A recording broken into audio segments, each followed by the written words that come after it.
All right, Mahir, can we do a quick sound check, please? Can you hear us? I can hear you. How me? Perfect. All right, good. Lillian, you'll let us know when we're ready to go live on YouTube. We are ready right now. All right, go ahead and push the button. Ready to go.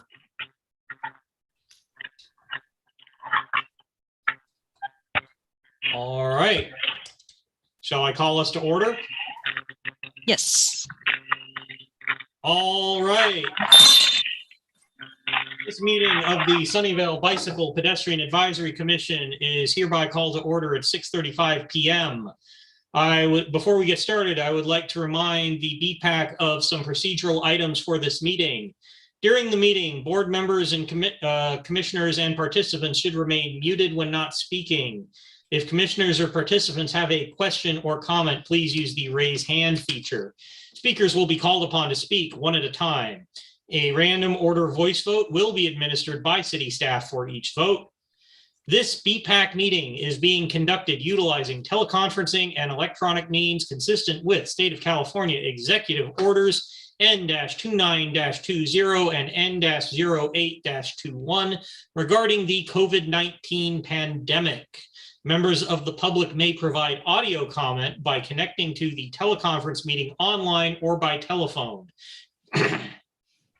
Use the raise hand feature to request to speak, *9 on a telephone. Automatically generated captions are available to viewers accessing this meeting via Zoom.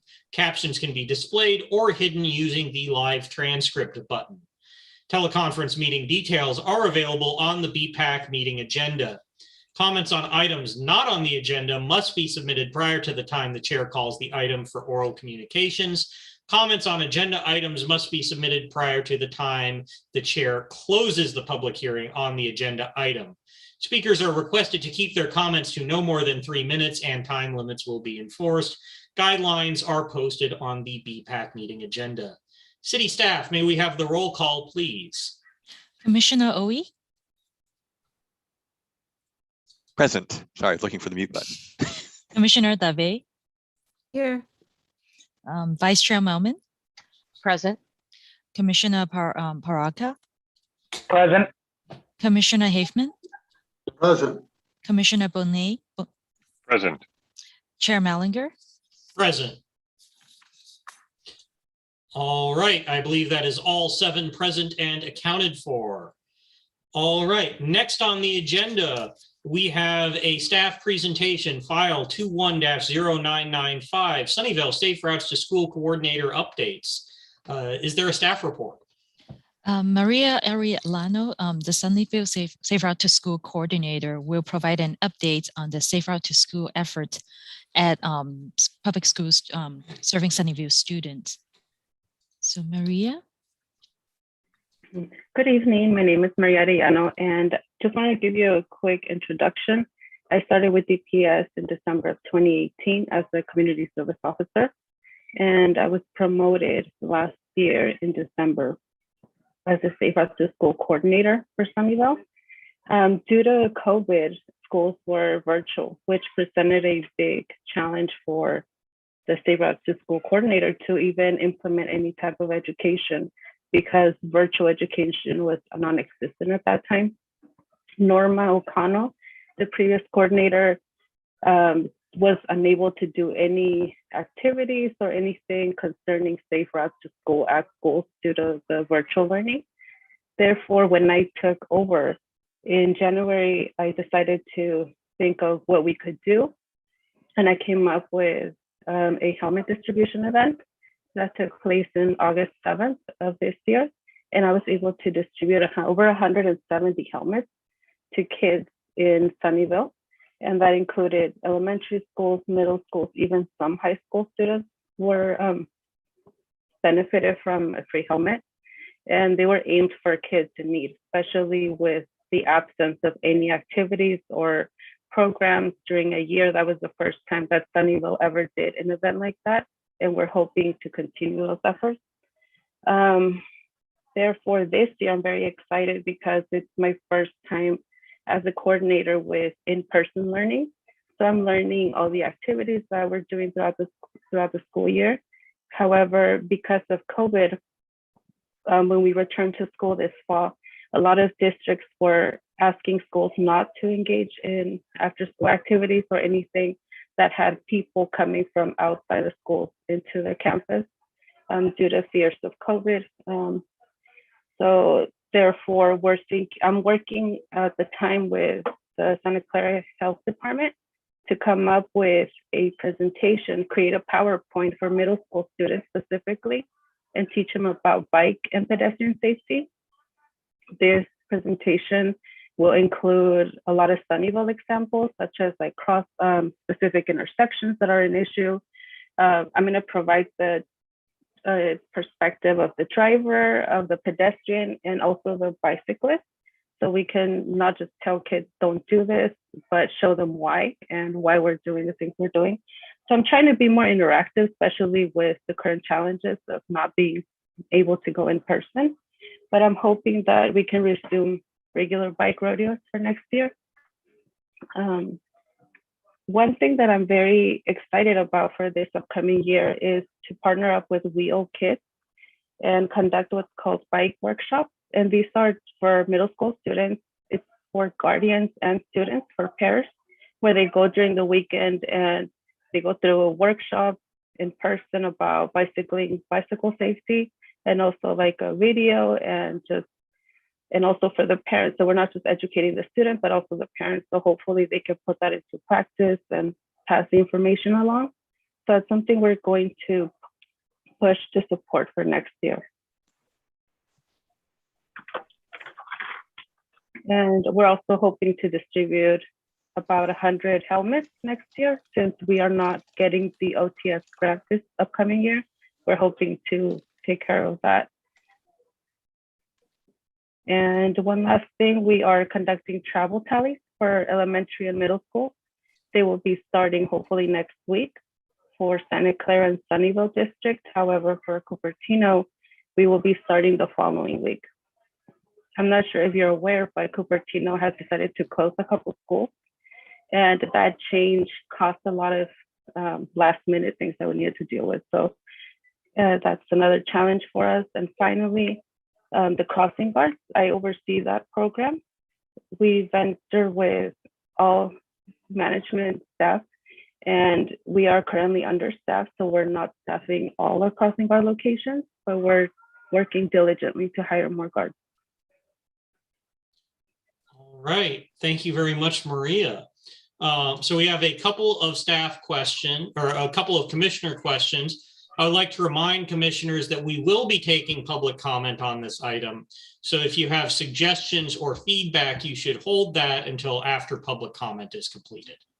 All right, let's start with Commissioner Wee. Thank you, Chair. One disclaimer, I'm actually an instructor for Wheel Kids. So I actually have been teaching them at Cupertino throughout the pandemic with those courses you mentioned. For your middle school instruction, when do you foresee that starting? Is that next spring, summer, or you actually think of starting it sooner? Most likely in the spring, because of the time frame. I know that the holidays are also around the corner, and that causes a lot of issues with dates. But I'm hoping in the spring, so by then, hopefully everything goes, we have more in person, so that would make it hopefully easier for those programs to work. And in the springtime, Bike Month is in May. Have you started thinking about having promotions during Bike Month? There are a lot of bike to school as well as bike to work things that happen during that particular month. Actually, the helmet drive that I conducted in August was supposed to originally be conducted in May for Bike to School Month. However, with everybody working remotely, it's hard to get people to respond to you and reply to you in a timely manner. So everything's on hold for that month. But I'm hoping we can conduct maybe a helmet drive, something similar to that, to raise awareness and promote safe bicycling. And one last question. Do you bike? I do, but I'm not a professional. I'm very amateur, just like around town and a couple of trails, nothing too bad. So I understand a lot of the concerns, from pedestrians and also bicyclists, and which is why I think it's important that we provide a different perspective when we're educating children, so they can hopefully see why we're telling them things, not just tell them not to do it or what to do. Thank you. They're all my questions. Thank you very much, Commissioner Wee. Commissioner Bonet. Thank you for the introduction, Ms. Arellano. Two quick questions. First, you mentioned that you're going to tally the number of students biking or walking to school. During how long a period will you be counting students? And if there's a rainy day, will you add in an extra day to modify your tally? So from what I understand, we will be conducting the tallies 2 days a week. So it would be usually a Tuesday and a Thursday, rain or shine. I don't think we account for the weather. I could take that into consideration. However, my instruction was to have it done within the same week, regardless it rained or not. So that means 2 days only for each school? Yes. Okay, and next question, what's the format of the instruction you give to kids and the frequency? Is it once per year with one person doing the bike teaching, or multiple times? So as I mentioned, I just started this position. So I did it all virtually last year. Most of my education was done through the library, and they put out programs for parents, and I go in there through Zoom and provide education. I think they do that once a year. However, I'm hoping to have more education throughout the year as opposed to just doing it annually and in different formats. Thank you. All right. Thank you very much, Commissioner Bonet. I have a couple of questions or comments, but before we get to those, I'd like to open it up for public comment now. Any members of the public wishing to give a comment on the Safe Routes to School presentation that we've just heard, please use the raise hand button or dial *9 on your telephone. City staff will ask you to unmute your microphone when it is your turn to address the BPAC. Do we have any members of the public wishing to speak on this item? I do not see any raised hands at the moment. All right. Going once, going twice, closed. All right. Thank you very much. Ms. Arellano, I do have a couple questions for you. One program that has been very successful the world over is the concept of traffic gardens. Are you familiar with those? Yes, Norma did mention that to me when I started, and I actually was hoping that we could hopefully one day have that in Sunnyvale, but I am aware of that. What would it take to make a traffic garden happen in Sunnyvale? So I actually asked Lillian about this early this year, and I believe we would have to, I don't know if it's like the Public Works Department or who we would have to get an approval from, but I do remember that Lillian and I were talking about that. Yeah, so when we spoke previously about this topic, one of the idea is that perhaps in future planning of like a new park or something, that we could coordinate with the park department, Department of Public Works, the park division, to see if there's any location where we can incorporate this idea into a new park. Okay. One suggestion I would have along those lines as well as possibly a temporary or thing is it might be possible to partner either with one of our schools to use some space in their parking lot, or alternatively with one of the many large businesses that have these very large parking lots that currently aren't being utilized. So that might be worth looking at as well. Would it be useful for the BPAC to propose a study issue on this, or would it be, is it this sort of something that's already on staff's radar? It is going to be an inter-department discussion. Mm-hmm. So I think currently we haven't started that discussion yet. So So, but then we will have to coordinate internally to start the discussion. Okay. All right. Thank you. Last question or last thought is you mentioned the counts. I do hope that, they can be adjusted or moved if there's truly awful weather, because obviously, kids are not going to be walking to school in pouring rain for the most part if they can avoid it. The other thing I would like to note is that many students are continuing with remote only education, and it would be good to factor in, for each school that you take the counts on, the percent of students at that school who are currently doing remote only. I can definitely address that. That's something that I hadn't considered, but I know there's definitely a good amount of students that are still doing virtual learning. Excellent. Excellent. All right. I believe that does it for my comments and questions. Commissioner Hafman. Thank you, Chair.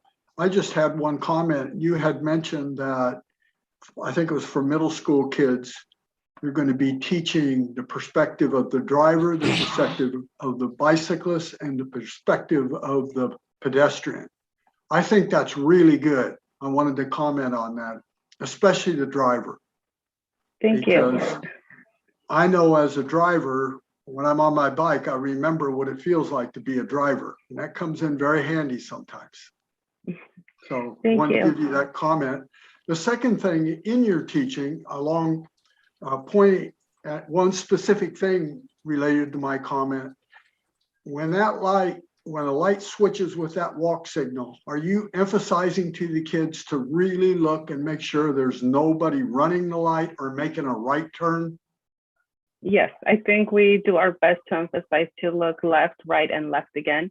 Even if it says go, do not just trust any signal. You have to take your best judgment and look at the situation before you proceed.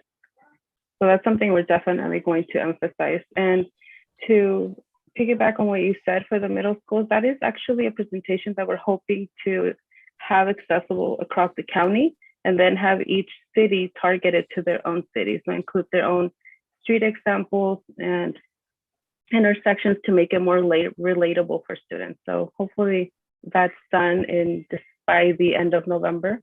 And I'm hoping to come back and maybe show you guys a little bit if you are interested.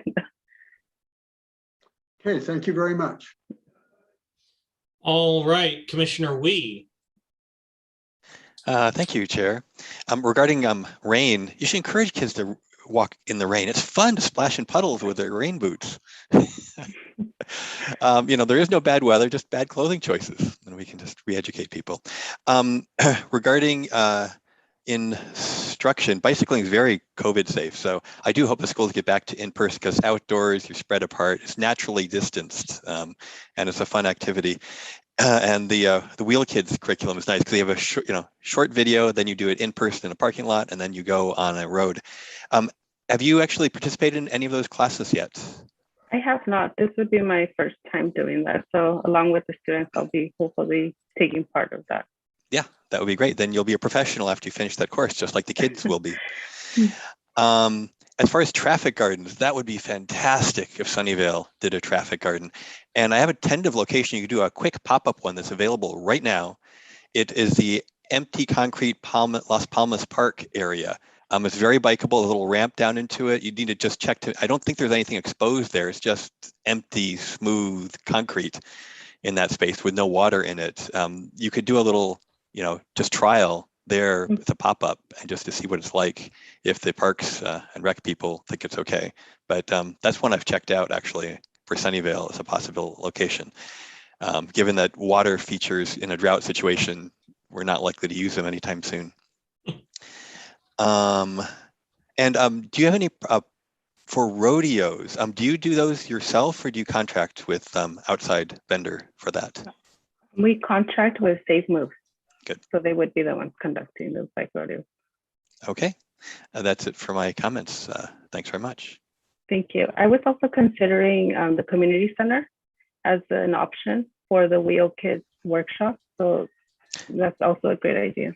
Yeah, for wheel kids, you just need a big school space. So Stockelmeyer has a great, big, huge open area with no cars. The community center is great. Bishop School has a really nice blacktop now that's also very wide open. Actually, a lot of the schools in Sunnyvale have a lot of great blacktop. Columbia Middle School is also an excellent location for that. So lots of options in Sunnyvale, thankfully. Some other cities, like Palo Alto, is actually very constrained, as it turned out, but Sunnyvale's got some great asphalt with its schools. So you've got a lot of options. Oh, great. Thank you. All right, thank you, Commissioner Wee. And, you know, if private spots are an option, there's a Giant Fry's parking lot that is currently, well, mostly unused. And there's also the Walmart Labs area, which, you know, obviously that would require negotiation with the owners. But both of those are very large blacktop spaces that are currently going more or less unused. All right, Vice Chair Melman. Yes, I was going to say that rather than trying to coordinate like a permanent structure within a park, which is always difficult because it has to be part of a larger project, which gets approved by the neighborhood and so forth, and then you have to give something up within the park in order to have a traffic park kind of thing. You know, these extemporaneous traffic parks can be, you know, made up for different seasonal things like, you know, around holiday times and whatnot kind of thing. And you don't need much in terms of, you know, mostly paint and, you know, some faux, you know, features of like lampposts and that kind of thing. So, so rather than, I think, looking at the option of a permanent park, unless we deliberately have an update set aside to do that, maybe like on the new grounds of the updated city hall and everything like that, you know, around the public safety department, then it would be better to have like sort of a quick build kit for that kind of thing, where we could pop it up for like a weekend event or something like that, or on a closed off street as part of like the overall farmer's market or something like that. Right there. Thank you. All right, thank you very much, Vice Chair Melman. I have two last things to comment on, and I think that will probably do us. The first is, you mentioned the driver and pedestrian perspective. One item that I would suggest that would be worth taking into account here is the effect of hood height on the front blind spot for drivers. This is especially relevant for elementary school kids who are very short typically, and you see these you know, trucks and SUVs with these very long, very high, very square hoods, and anyone shorter than 4 feet is just not going to be visible crossing in front of that hood. So it's important for drivers to understand that. It's important for pedestrians to understand that. You know, the danger of the front blind spot. The second thing I wanted to sort of close on is there anything that the BPAC can do to assist you in the Safe Routes to School program? Definitely. If there's any particular, you guys probably have more experience with the city and know more like intersections or places that may cause concern, or like roundabouts that maybe students use, any particular areas of concern. If you would like to email me so I can make sure we include those along our presentation or find somewhere, because I will be, like I said, including streets in Sunnyvale and examples to make them more relevant. So any ideas would be greatly appreciated. Excellent. If you could send a brief introductory email to the bpac@sunnyvale.ca.gov, that would be fantastic. So we just all have your email address. I'll do it. Perfect. Thank you so much. Are there any further questions or comments from Ms. Arellano? All right, seeing and hearing none, Ms. Arellano, thank you very much for your time. We really appreciate it. And you have a lovely evening. Thank you, you too. It's a pleasure seeing you all. Have a great evening. Bye. Bye. All right, next on our agenda is The consent calendar, or actually, I'm sorry, it's oral communications. Oral communications provides an opportunity for members of the public to address the commission on items not listed on the agenda and is limited to 15 minutes. May be extended or continued after the public hearings at the discretion of the chair. It has a maximum of up to 3 minutes per speaker. Please note that the Brown Act open meeting law does not allow commissioners to take action on an item not listed on the agenda. If you wish to address the commission, we're not doing speaker cards. Please use the raise hand button or dial *9 on your telephone, and you will be called on in the order in which you raise your hand. Are there any members of the public wishing to give comment during oral communications?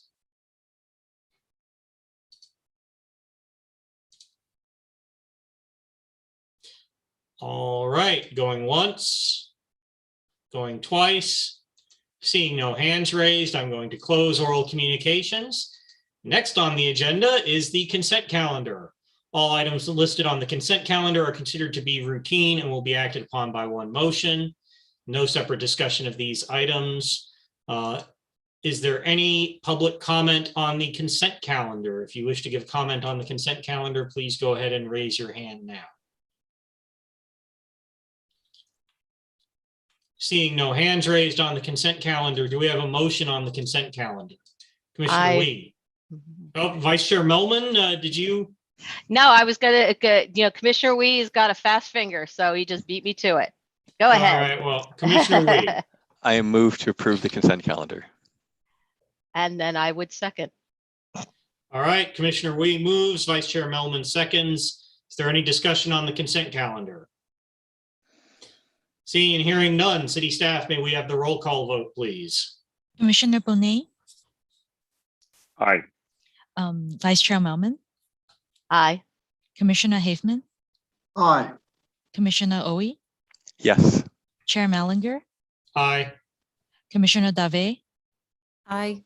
Commissioner Paraka. Aye. The motion was carried with 7 yes and 0 no. All right, thank you very much. Consent calendar is approved. Moving on, agenda item 2, file 21-0918, Java Drive Road Diet and Bike Lanes recommendation to City Council. City staff, is there a staff report? Angela Obiso, Principal Transportation Engineer, will be presenting tonight. All right, welcome, Ms. Obiso. Thank you. Thank you. I have a presentation for you. And so once that brings up, I'll get started. But again, my name is Angela Obeso, Principal Transportation Engineer. You might remember me. I was here back in July to talk about the project. It's the Java Drive Road Diet and Bike Lanes project.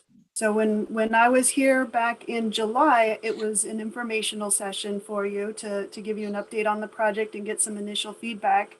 And tonight I'm here to give you a brief update, but also ask for your recommendations to City Council. So next slide, please. Some of this information will be, you'll remember, some of you will remember from July, but I'll go through it kind of briefly, and if there's questions, I'm happy to answer them afterwards. So we'll just go through background, show you what's out there today, what we're proposing, give you a brief summary of the traffic analysis that we performed, and talk to you about the public outreach and the feedback that we've received to date. Then go over next steps and the staff recommendation. Next slide. So project background, next slide. This is a location map, and the project is on Java Drive, the section between Matilda Avenue and Crossman Avenue. And the basic gist of the project is that we are proposing to install buffered bike lanes, Class 2B, in both directions for that entire segment, and also include any bicycle indications at the 5 signals that it includes. Next slide, please. So just to get a little background on the project and the area itself, as most of you probably know, in the Moffett Park area, it's predominantly commercial and office land uses, but there are some adjacent recreational uses with the Bay Trail and some sports fields. And really the overall goal is to increase bicycle connectivity and improve upon our existing bicycle infrastructure and network. This project was included in the 2006 bicycle plan and was also included in our more recent update to that in our active transportation plan approved last year. I also wanted to mention that at the same time, the Moffett Park specific plan is going through an update, and that update is including some changes to pretty good changes to the land uses, the transportation network, the roadways, trying to make it a more bicycle and pedestrian friendly with uses and network. So we've been coordinating directly with that team to make sure that our project and their proposals are cohesive. So with that, we applied for and received a One Bay Area grant. That's a federal grant. And so we are fully funded. So that's the good news, where we can complete the design and the construction with the funding we have in hand now. And again, we're proposing to add buffered bike lanes on that entire section and bicycle detection at the 5 intersections. Next slide, please. So what does it look like out there today? Today we have 2 vehicular lanes in each direction, and in the median is the light rail as well as 2 light rail stations within this segment. Next slide. So what we're proposing to do is to, through what's called a road diet, is to convert one of those vehicular lanes in each direction into a bike lane with a striped buffer. So that will enable us to give some room and some buffer to the bicycles so that they don't have to travel in the vehicular lanes as they do today, and also gives them some buffered area between the movement of the cyclists. Next slide, please. Here's a plan view on top of an aerial photograph that kind of gives you the same idea, but different perspective. And again, this is very conceptual. We still have to do the final design, but this gives you an idea of what it's going to look like, say, at an intersection. So all of the existing turn pockets, crosswalks, things like that will remain. We'll just be converting one of the vehicular lanes into that buffered bike lane. Next slide. Here are a few example photographs. These are not in Sunnyvale. These are just some other locations that we thought were good examples to give you a real life perspective on what this could look like. Next slide.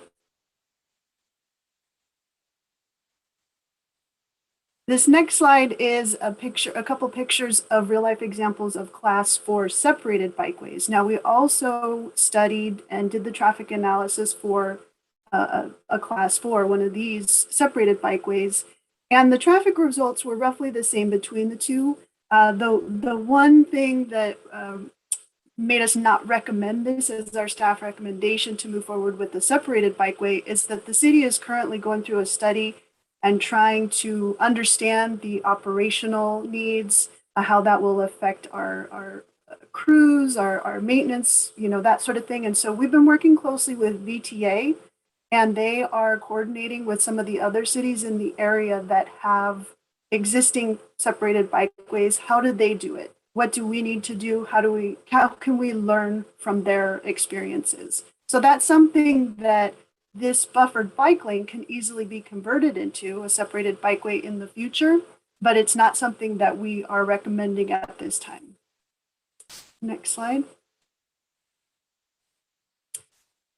So as I mentioned, we did a traffic analysis for both of those options. The first traffic analysis we ran was the existing lane configuration, so the 2 lanes in each direction with existing volumes. And when I say existing volumes, I'm talking about pre-COVID. So what it was like before we were all working from home. So that traffic analysis, the delay to vehicles level of service was at acceptable levels.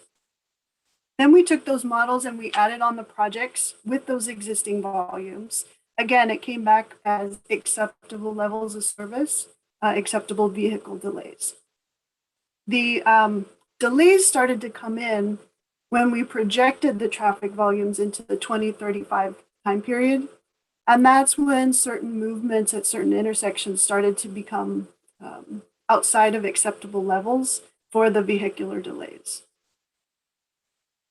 But 2 points that I want to make here with why that's not causing us to not propose the project or recommend the project is that the models that we have today do not have a good, accurate way to estimate how much bike ridership will be increased by having this facility.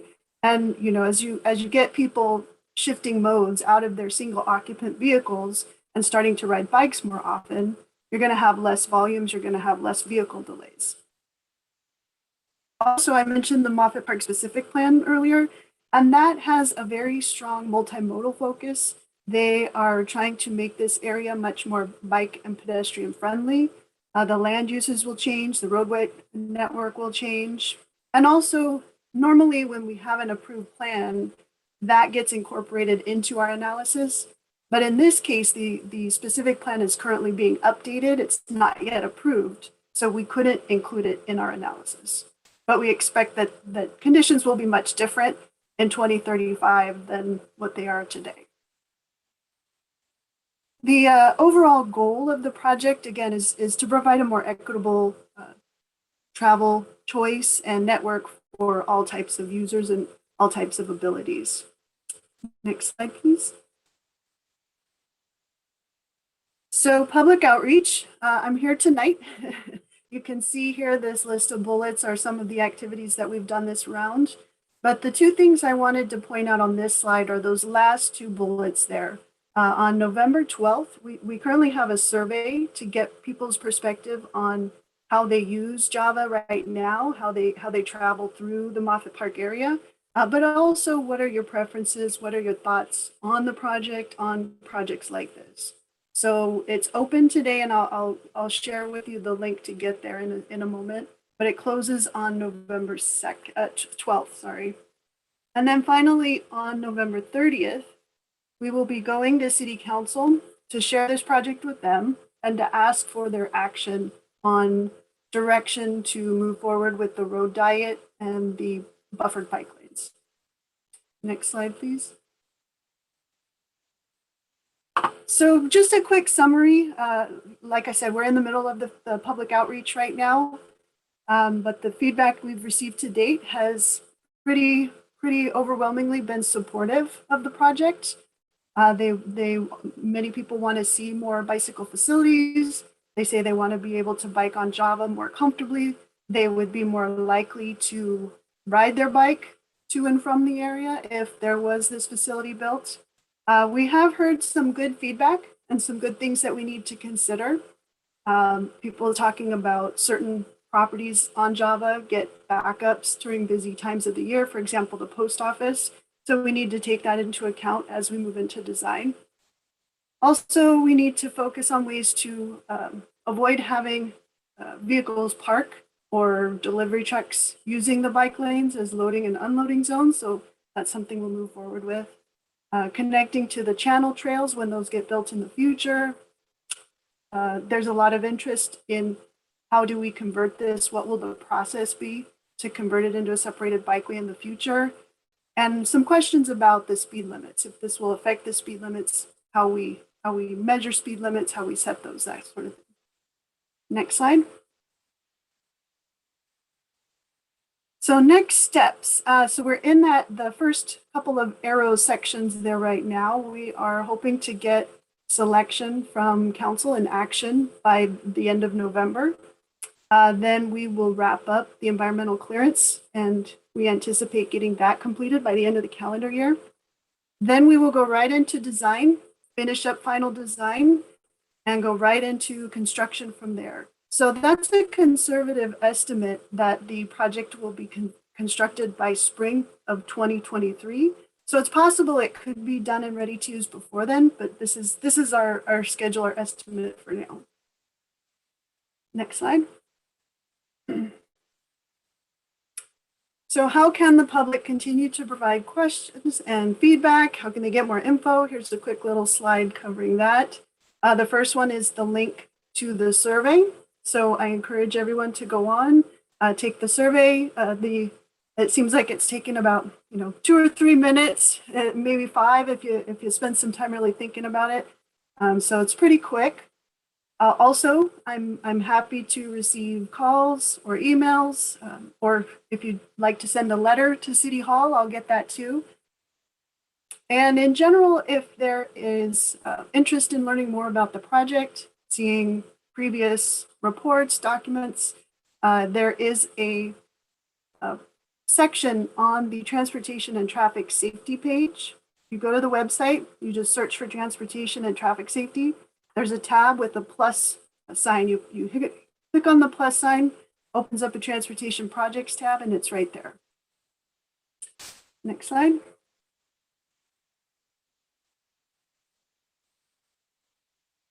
So now recommendations. So what we are recommending is alternative one.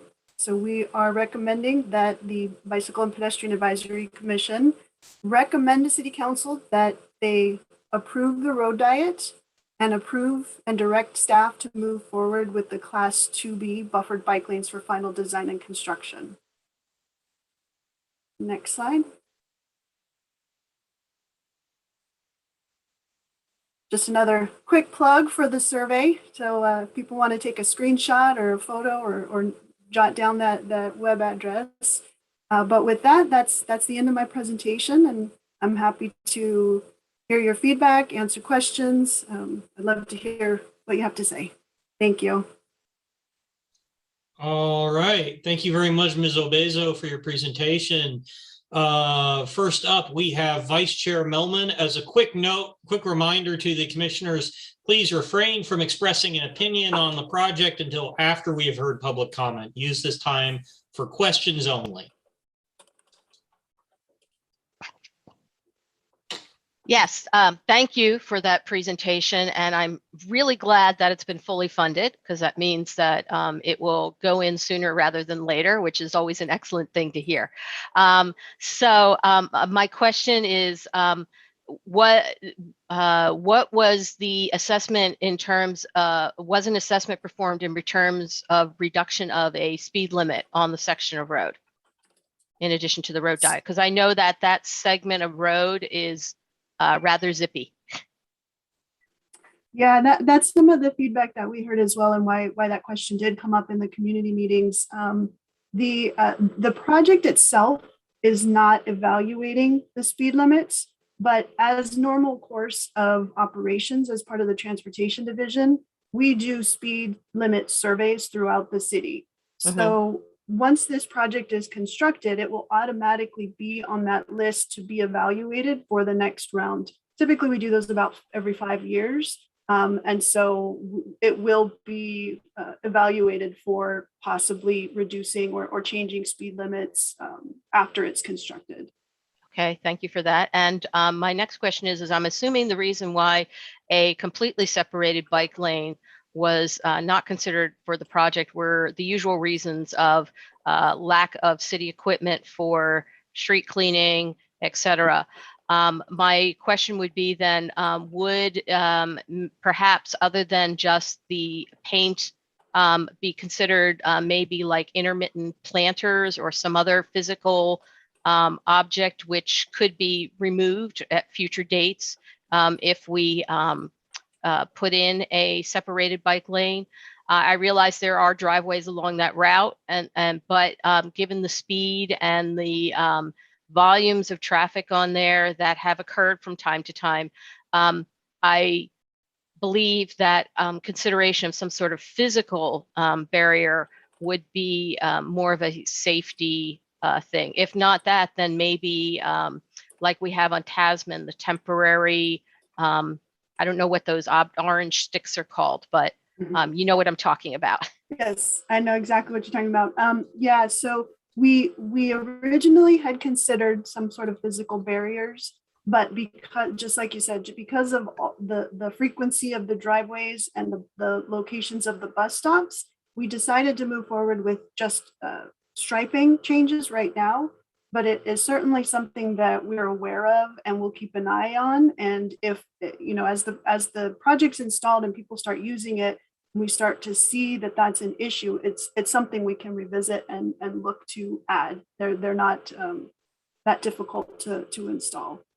Maintenance of those is a slight concern as well, though, because if people run into them and we have to replace them repeatedly, that's something we need to consider. Yeah, that was going to be my next question. Is there a significant cost with the installation of such a whatever the orange sticks are actually called? I keep calling them orange sticks, but you know what I mean. Yeah.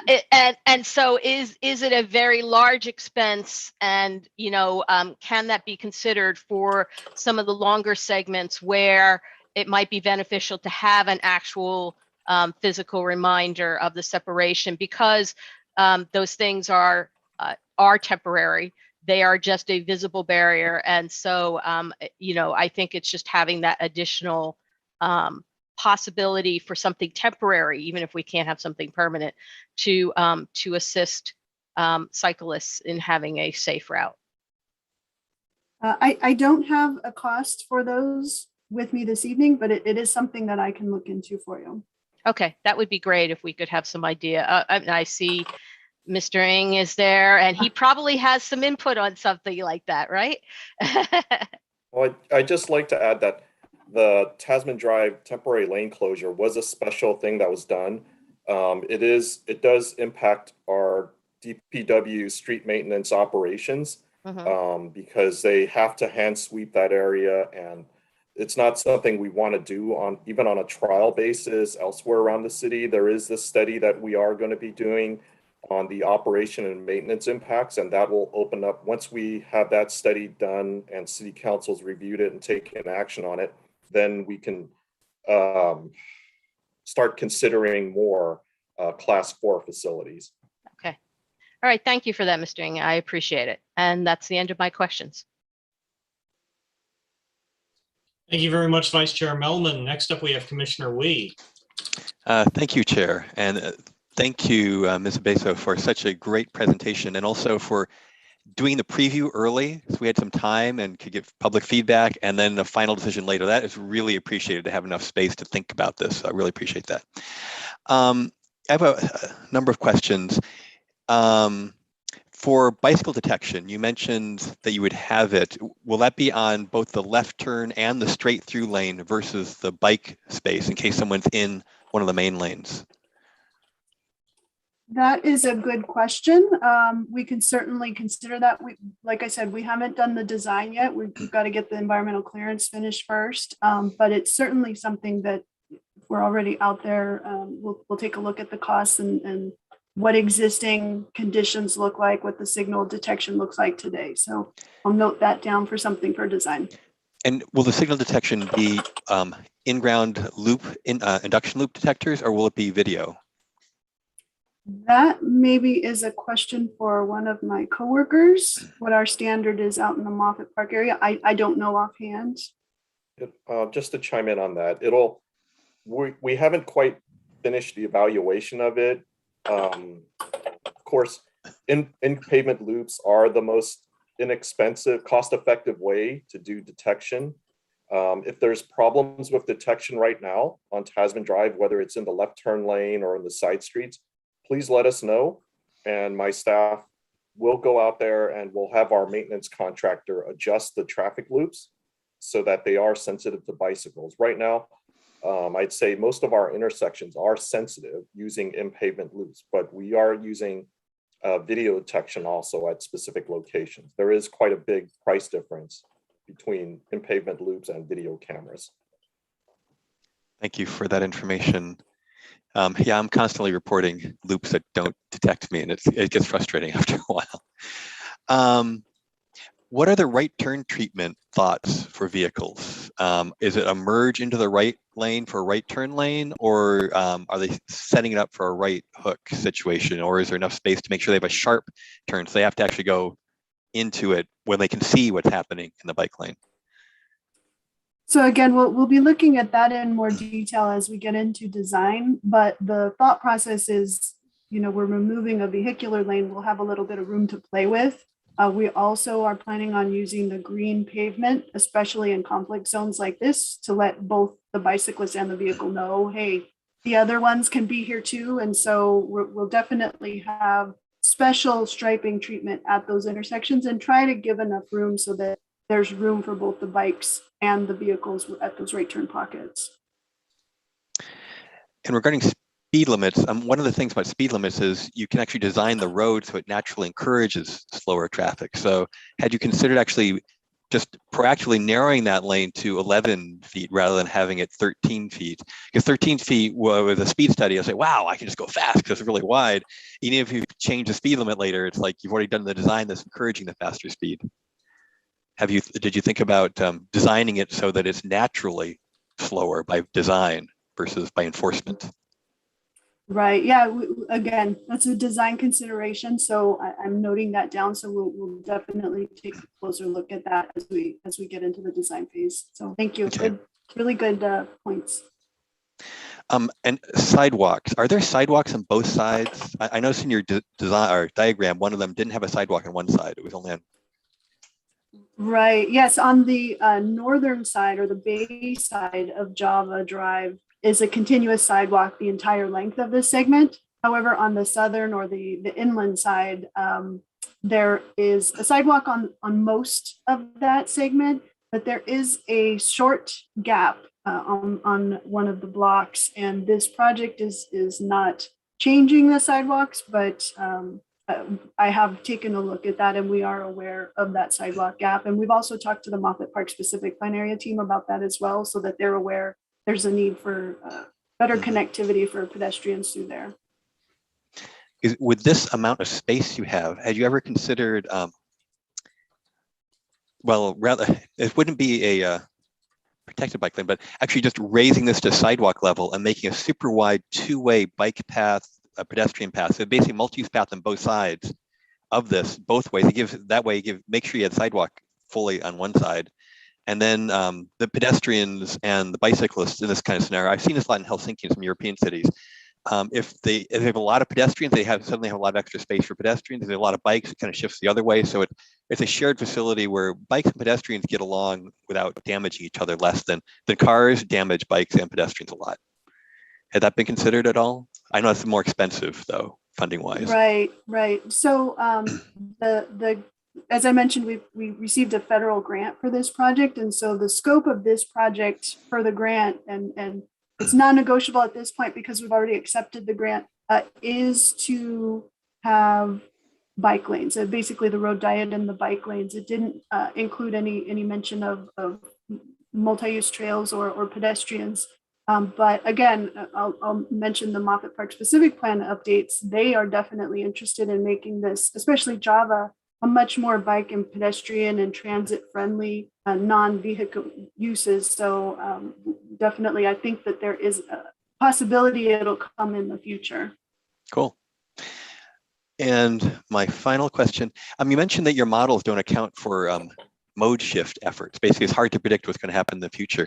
Are people working on models that you could actually plug into, we intend to shift, or we're planning, so you could actually have the model show that, wow, yes, we will not run into congestion in the future because of the actions that are being taken in our design? I'm not an expert on models by any means, but I know that there's a great interest in the communities and in the transportation professional community that we have some kind of tool like that, but I can't speak intelligently on whether or not I would imagine they're developing it, but I don't know that for a fact. Great, thank you very much. That's it for my questions. Thank you very much, Commissioner Wee. Commissioner Bonet. Thank you for the presentation, Ms. Obeso. I also have a question on placing obstacles in the street in order to separate the vehicles from the bicycles. If you haven't considered an all or nothing approach, maybe as was mentioned previously, an intermittent obstacle could also serve quite effectively to give bicyclists a feeling of greater security. So, something like these temporary concrete barriers, which are put in place to guide traffic around road construction. This is quite effective at deterring cars, much more so than the orange sticks, which one can drive through quite readily. So I would ask whether these kind of items have been contemplated, or is it only a continuous sidewalk height type curb that you've considered? The existing proposed project, I'm sorry, the proposed project is just to convert the pavement area so that where the vehicles travel right now into a striped buffer and a striped bike lane. We have talked internally about certain physical barriers, but again, as Dennis mentioned, we have some concerns about the maintenance. How do we appropriately take care of that? And the Tasman location has been, there's some water-filled barriers that are similar to the concrete barriers you're talking about. They're just big plastic orange ones, but they're filled with water instead.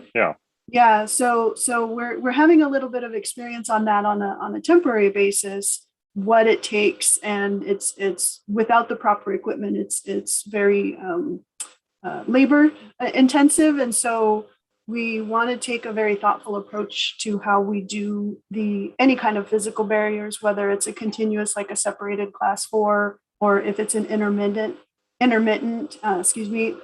but I think that it's certainly something that we're hearing there's an interest for. And so we want to take a closer look at that and probably on the timeline for this project and the grant funding requirements, we may or may not be able to install that. I think that the analysis we need to go through is going to take longer than this project has. So we want to get something out there for bicyclists, which is better than what's out there today for bicyclists. And so, but I also want to mention that these are certainly things that we're hearing and we continue to hear, and we want to, take a thoughtful look at it and make sure that we can implement them in a meaningful way. And as we build this and we design this, we're making sure we're taking careful steps that it's easy to convert it into a separated or intermittently separated at some future point. So the room will be there. It'll be built into the design that we can convert it in the future. Thank you. And another question, you mentioned that in the outlooks for traffic up to the year 2035, it's anticipated that vehicular traffic will increase, or perhaps overall traffic.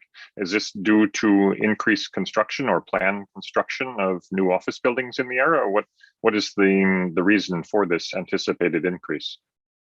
Yes, that is based on, so 2035 is our general plan build out year. And so that's kind of where we forecast things to in general to plan for projects like this. The existing Moffett Park specific plan and the existing general plan have certain things that they include and certain assumptions we have that help us project, and just historical, not considering the COVID conditions we've just had, which are unprecedented, but based on historical information about how traffic has increased, how development has increased over the years in our area specifically.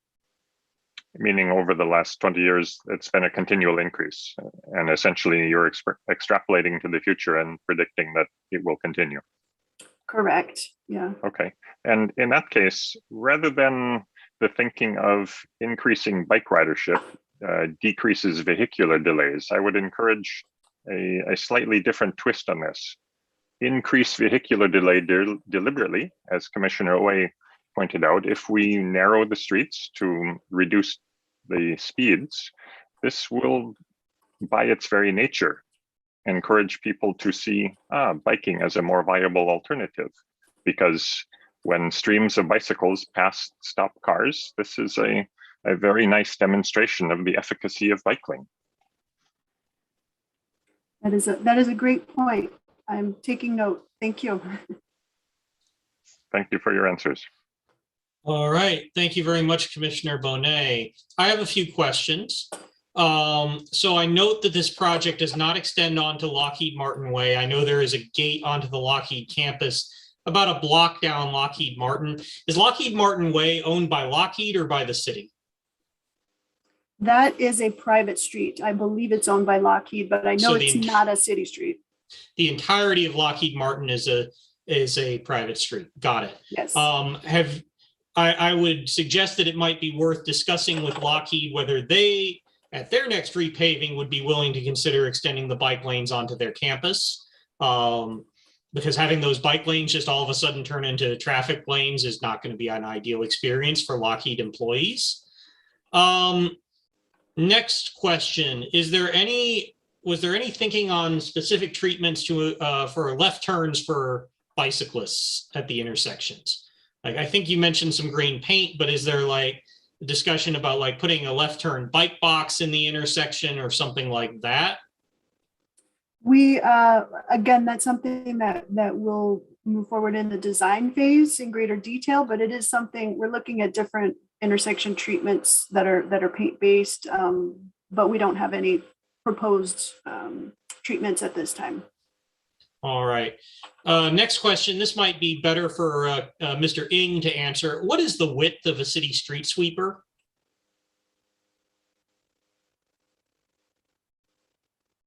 I swear I'm not just asking this as a trivia question. The street sweeper is approximately 9.5 feet wide. Okay.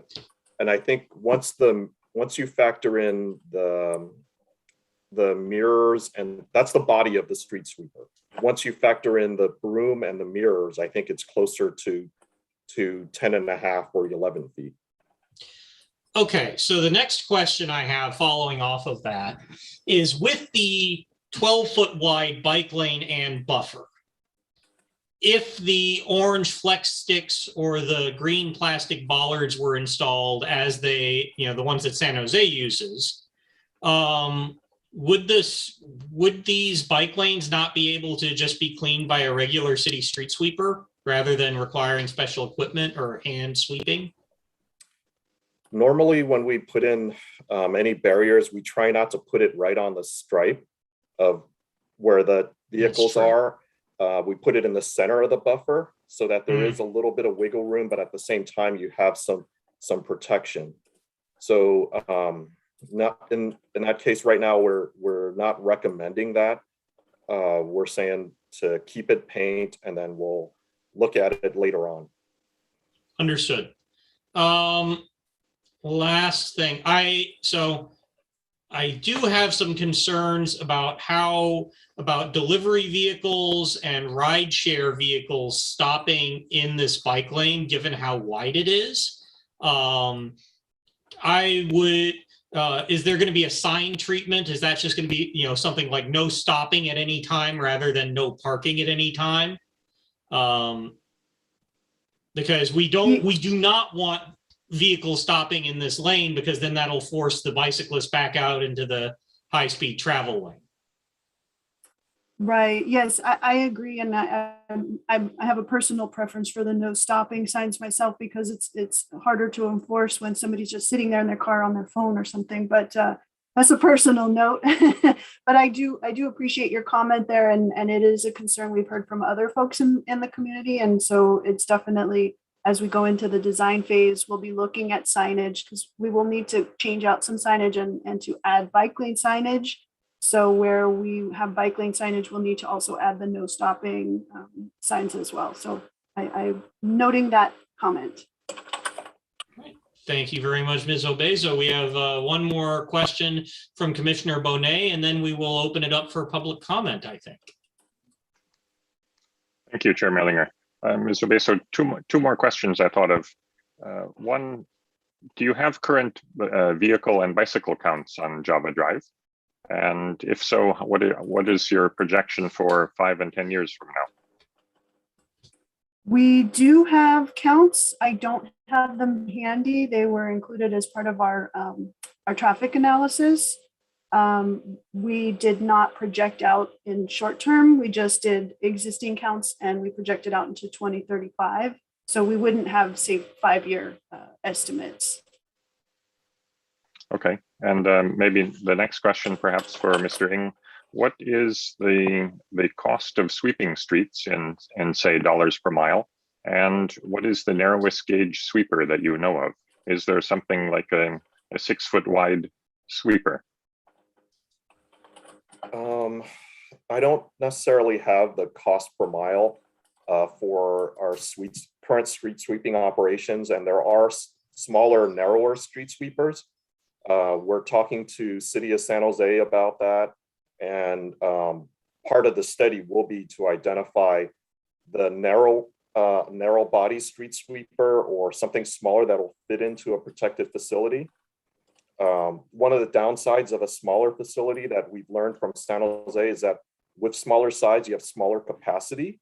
So then the capacity limits how your productivity is compared to a normal size street sweeper. And with that, if you're to still maintain your lane miles and your schedule, it also impacts your staffing. So you may have to increase staffing. So there is a trickle down effect to having a smaller street sweeper.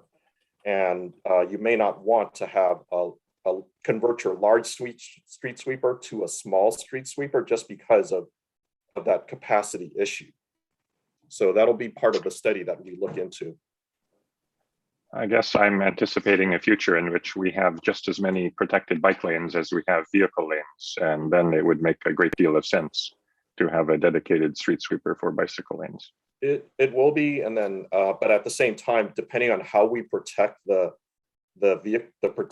separate the vehicle lanes from the bicycle lanes, we may worry about garbage or debris building up on either lane.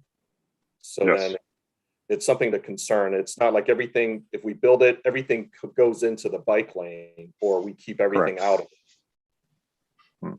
Thank you. All right. Thank you very much, Commissioner Bonet. Seeing no further commissioners with their hands raised, we are going to open it up to public comment. As a reminder, members of the public will have 3 minutes to speak. Please use the raise hand button or *9 on your telephone if you wish to give comment on this item. Do we have any members of the public wishing to speak on the Java Drive Road Diet? Going once, going twice. All right. We'll bring that. I'm going to close public comment, and we're going to bring it back to the commission and Commissioner Wee. And let's see, I have a few comments. One, I really appreciate the design the staff has come up with. I would like the really wide spaces. In fact, narrow bike facilities, I don't like those as much because bikes can't pass each other and it sort of locks people into just single file. So having the flexibility of having a wider space is awesome. And I'd actually like to see the bike facilities stay wide enough for a regular street sweeper to make it down so that we can actually have additional bike capacity. So this will be a great experiment to see if we can train motorists to stay out of this just painted space. Now, San Jose has actually a lot of success in that space. On heading, they did this treatment where they got rid of a whole lane for a long distance. And I used to bike commute when it was 2 lanes, which was hectic because it just jammed me with traffic. And now that when they made it really wide, it was so much easier. So I really appreciate that. I also really like the comments regarding making the lane narrower that some of the commissioners had, Commissioner Bonet, I believe, because we do need to reduce vehicle miles traveled, and making our lanes narrower helps us achieve that objective and encourages that mode shift, as was pointed out.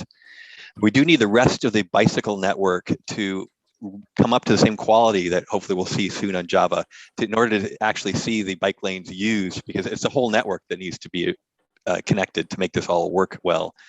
And yeah, so again, having wider bike lanes, in addition to making the street sweeper capacity less, makes the bike capacity less. So I really like having a nice wide space for them. And if I may, I'd be willing to do a motion now, actually, to move to approve the staff recommendation of alternative 1 as is, if that's appropriate at this point. Chair.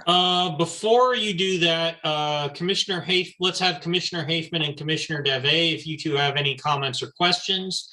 And once you two have had a chance to go, then I'd say a motion would be in order. Thank you. And Commissioner Hafman. Yes, thank you, Chair. I really like this proposal. I like the buffered bike lane with the wide 6-foot buffer.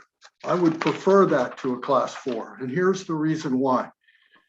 That 1 mile between Matilda and Crossman has on the north side 8 driveways and 2 streets.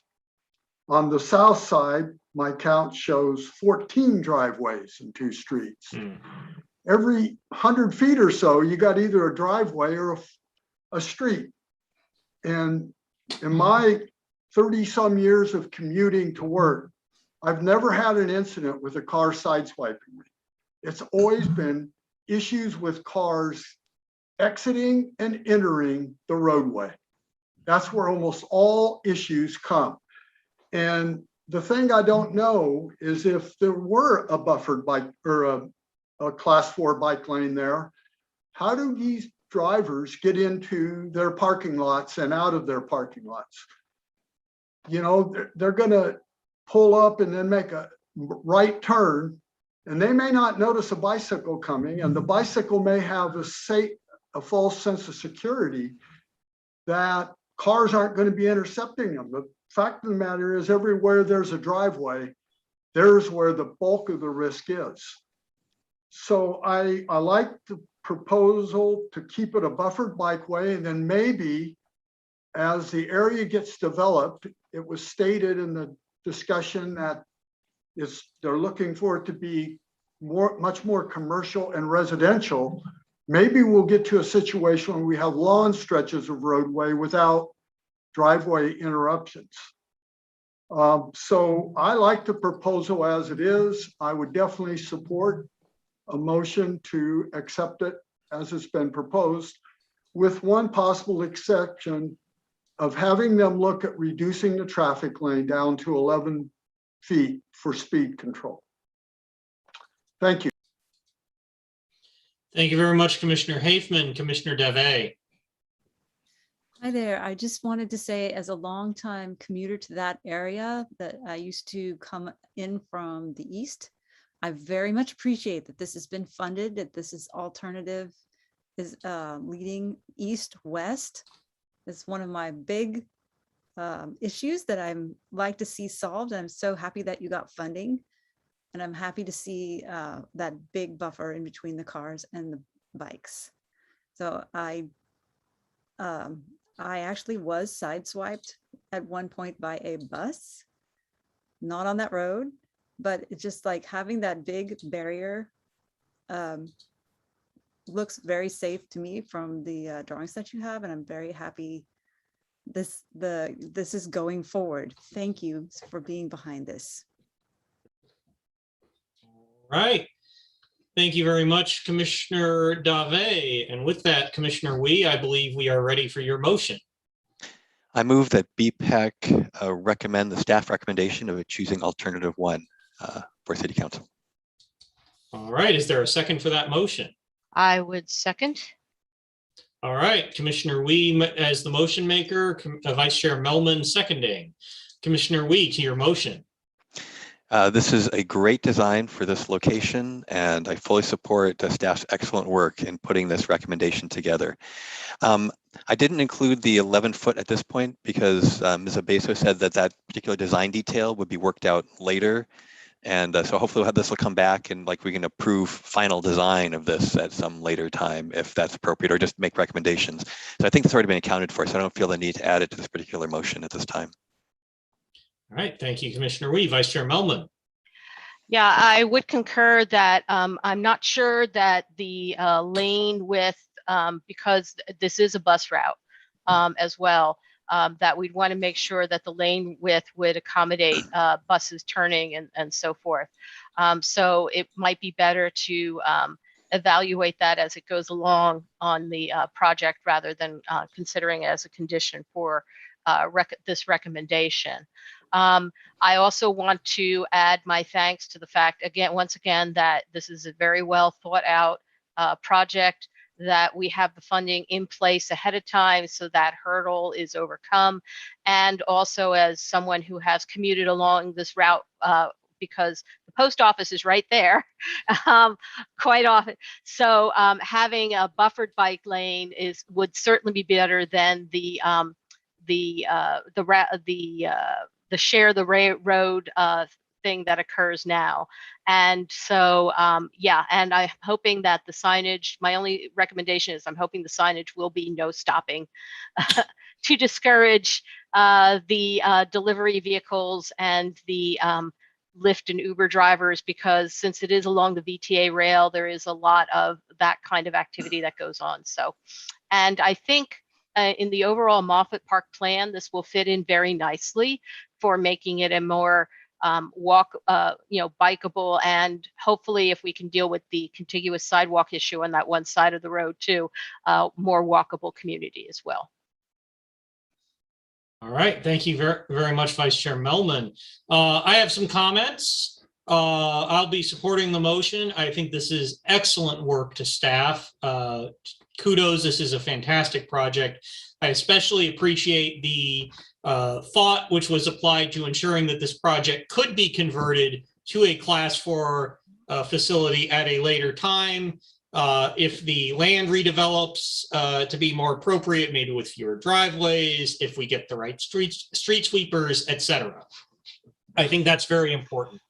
On a personal note, 4.5 years ago, I fell off my bike. I hit some cracked pavement because it was it's a share the road. I was a pretty new and unconfident cyclist. I was riding close to the curb, hit some cracked pavement, lost control of my bike, went into the curb, went over the handlebars, compound fracture in my right arm. I will not be showing you the scars tonight. It was an experience. And I had 2 days in the hospital and some surgery, and I've got a couple of titanium plates in my arm to remind me of it. So I think about every time I'm on Java Drive.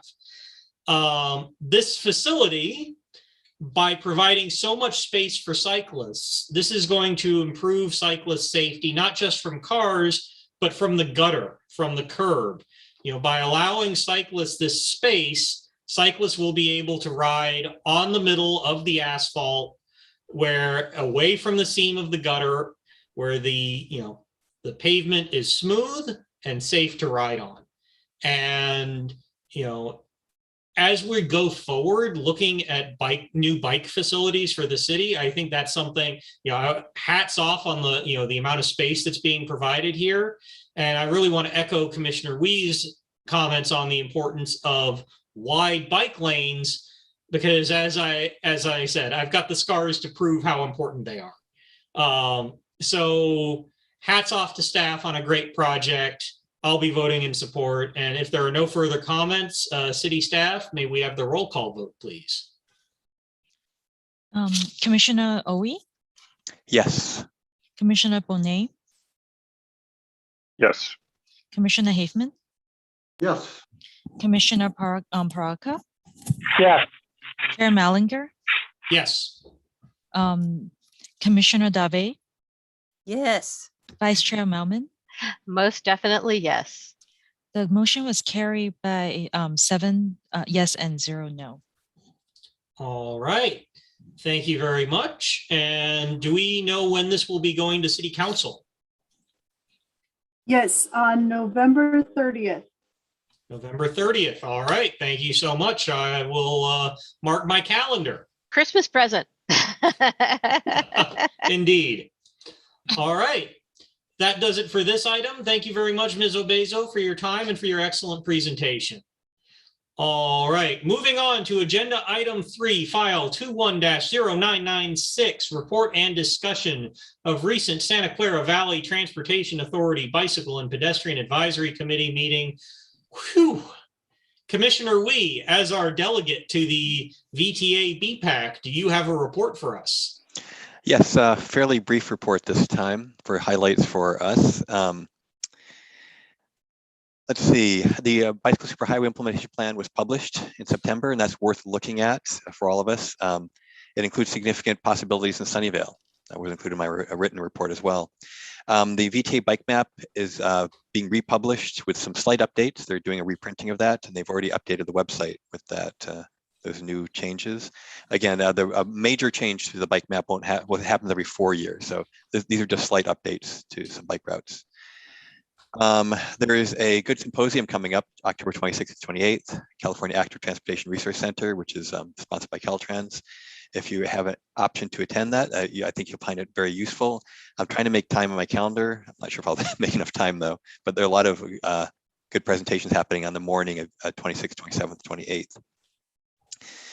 28th. Let's see, we're in the process of nominating chair and vice chair for next year for the advisory committee. I'm on that nomination subcommittee, so I'm just working on that. Let's see. In the education encouragement space, lots of discussion of safe routes to school.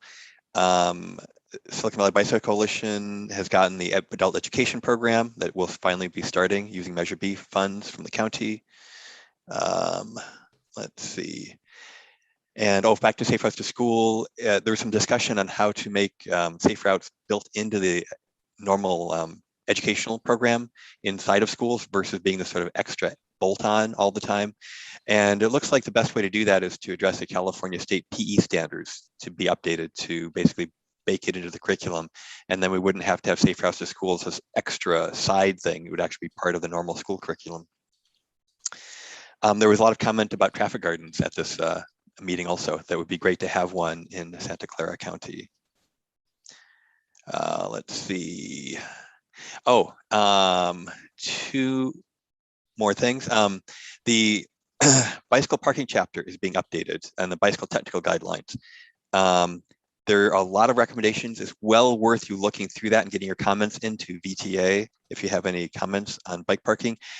And this might actually be the best way to get we had a study issue at one point about rolling bikes inside of businesses. It might end up as part of this bike parking mention or recommendation for businesses that if they allow bikes to roll in, they may not need as much bike parking. That might be one of the outcomes from some of the comments that were made for the current revised draft. We'll see if that makes it in or not. But that is just a lighter weight approach versus having to do a study issue. It's a lot of work. And all the cities pay attention to the VTA guidelines. So we'll see how this plays out. So if you have any other recommendations, do look at these the current draft of the technical guidelines. I think I've got the link. Actually, the links, if it's not in this presentation, if you go to the main VTA BPAC agenda, you can get the update in that packet. Let's see. And finally, there's a wayfinding subcommittee that's been formed to make recommendations on how more uniform wayfinding that we have throughout the county. And that'll be a great template again for cities to follow. A lot of time the wayfinding goes up to the city limit and stops, and this way it would be more continuous. So we'll see how that evolves. And it might end up becoming another chapter in the bicycle technical guidelines over time. So we'll see what happens there. And I'm on that subcommittee also looking at wayfinding. And that is it for my report. Thank you. I can take questions if any. Thank you very much, Commissioner Weed. Do we have any questions for the commissioner? Going once. Commissioner Bonet. Thank you, Chair Millinger. Commissioner Wei, curious about the roll-in suggestion, obviating perhaps the need for bicycle parking outside. Is this thought for retail ventures, retail stores, say grocery stores or clothing stores, or what kind of facilities are suitable for roll-in?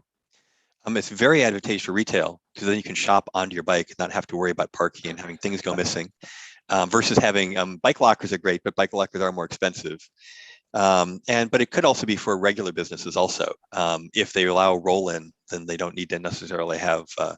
Well, we'll see how it plays out. It would still be nice for some people may just want to leave their bike outside, and then you do need bike parking. But as an option, maybe to reduce the crowding around outside and to provide higher security. Mentioning that roll-in is an option that can be encouraged is nice for security purposes and keep the bike out of weather and just to make it faster so you don't have to lock the bike.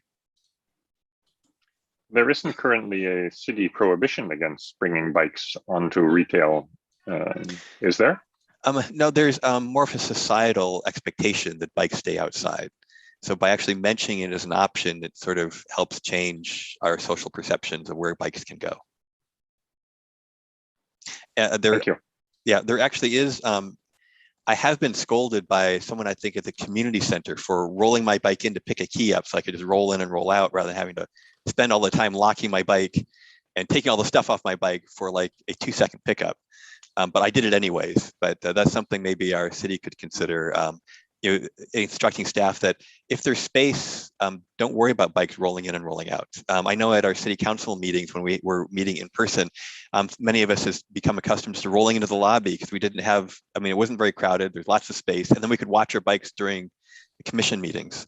And that was way easier than leaving it outside where you couldn't see it in the dark, in the rain, and that your stuff could be taken off of. And that actually ended up encouraging a lot of our commissioners to start riding their bike to the commission meeting, because then it was easy and obvious where the bike was and it was safe and didn't have to worry about it out of sight and being worrying about something going missing from their bike. I came in for the outlet for my e-bike. And then there's that too. Right. Do we have any other questions for Commissioner Wee? All right, seeing and hearing none, I'm going to move on to the next agenda item. This is agenda item 4, file 21-0997, BPAC 2022 sponsored study issues. Commissioner, Sheriff Mellinger, sorry to interrupt. Is it okay if we were to call for a break, a short recess? Absolutely. 5 minutes. Oh, and one just item, you didn't call for public comment actually on my report. You're right. I did not call for public comment on your report. Thank you very much. I'm going to open the public comment now for agenda item 3, file 210996, the report on the VTA BPAC. Members of the public wishing to give comment, please use the raise hand button or dial *9 on your telephone. If any members of the public wishing to give comment on this item. Going once. Going twice. I'm going to close the public hearing for this item. If there are no further comments or questions from commissioners, I'm going to call a 5-minute recess. We will return at 8:06 p.m. Richard, I would suggest 10 minutes, not 5. 10, all right, 10 minutes it is then, 8:10 p.m. Thank you. Chair Mellinger, Yes. is it okay to email me your phone number? Yes, I will do that right now. Thank you.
All right. Commissioners, would you please turn your video on as you return?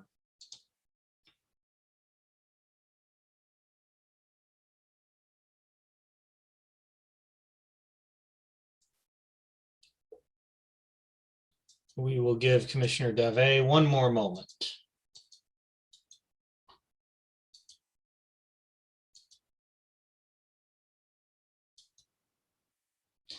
All right.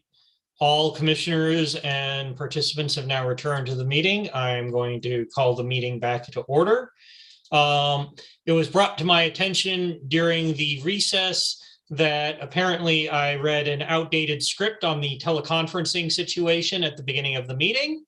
My apologies. I am going to read the correct statement, the correct script describing the authorization of the teleconferencing for this public meeting now.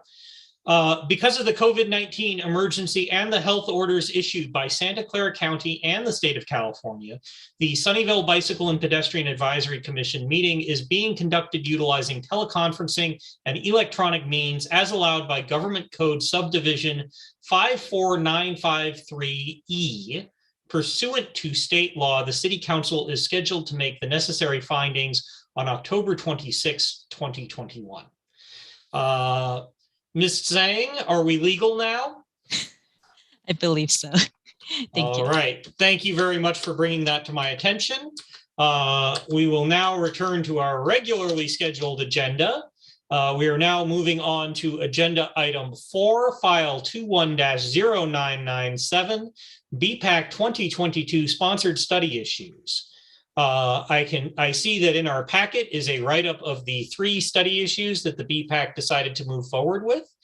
City staff, do we have a staff report? Is any action to be taken by the commission on these study issues this evening? So these draft study issue papers are provided for the commission to provide comments. I believe no actions will be needed, but we just want to see if there is any comments by the commission in terms of the languages that are included in the draft study issue papers. All right, thank you very much, Ms. Tsang. Commissioner Wee. Actually, hold on. If the commission approves, I would like to open the public hearing for this item now and take public comment now, and then we can do commissioner comments. All right, members of the public wishing to give comment on this item, please use the raise hand button or dial *9 on your telephone. Are there any members of the public wishing to give comment on this item? Going once, going twice. All right, I'm going to close the public hearing on this item and bring it back to the commission. Commissioner Wee. Thank you, Chair. And thank you, staff, for doing the write-ups on these 3 study issues. The only thing that actually jumped out at me that I was very surprised at was the level of cost for looking at just simplifying the sidewalk writing ordinance. That comes to over $1,000 a word to look at that. It was like $175,000 to look at it like a 165 word section. Just double checking. Is that really an accurate estimate that they'd be that expensive to make this simpler?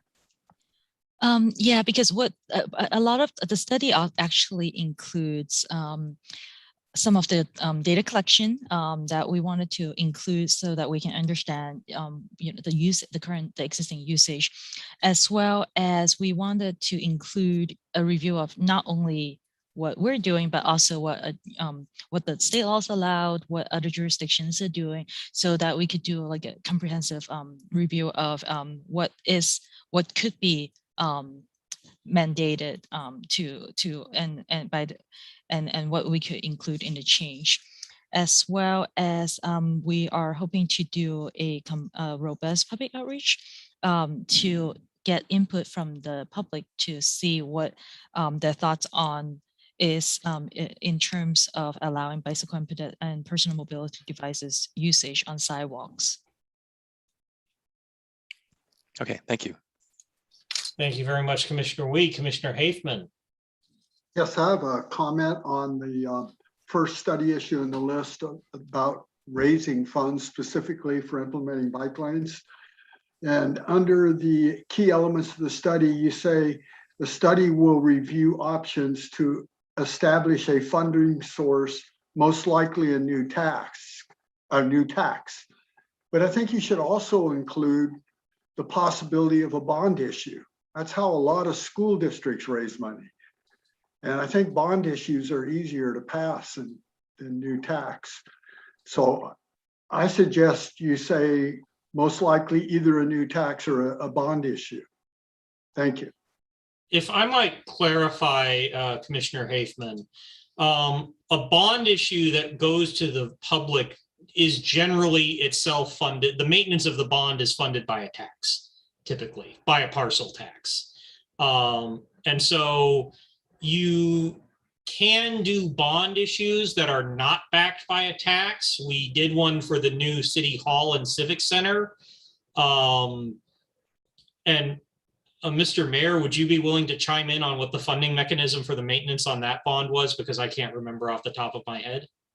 So basically, for that, you go out for, well, it depends on, there's multiple types of bonds. So, you know, there's not one size fits all, but that was basically long-term financing from a federal standpoint or a state standpoint that then is paid back through either property taxes or something else, depending upon, you know, the project itself. So there's lots of variables here. So there's not a specific answer, I'm afraid. And, you know, when you're talking about libraries, when you're talking about City Hall, and conceivably what public projects these are focused on, and then whether or not you take it to a property tax thing going to a specific new property tax fee that's put on, or whether or not it's just seen as paid back through standard property tax over a period of time. So it is very there's lots of variables as far as that's concerned. Thank you very much, Mr. Mayor. I appreciate it. Commissioner Haifman, does that sort of answer your question or your concerns?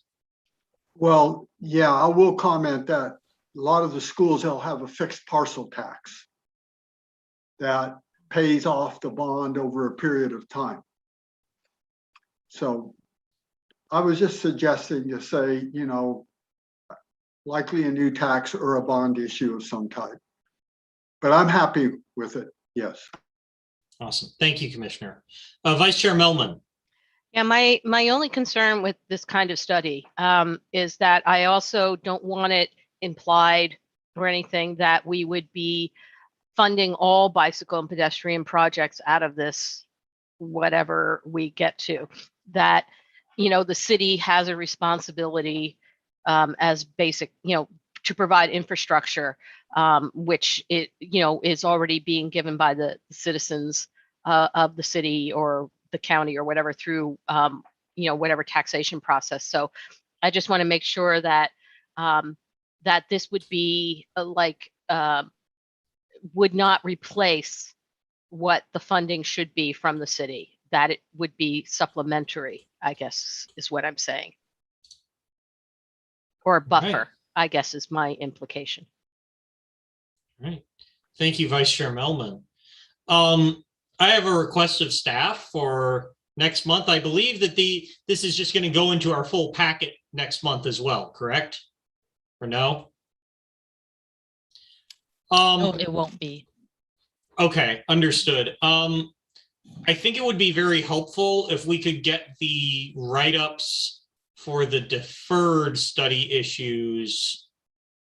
Well, the write-ups for the deferred study issues will be included when we come back for the ranking session, correct? Correct.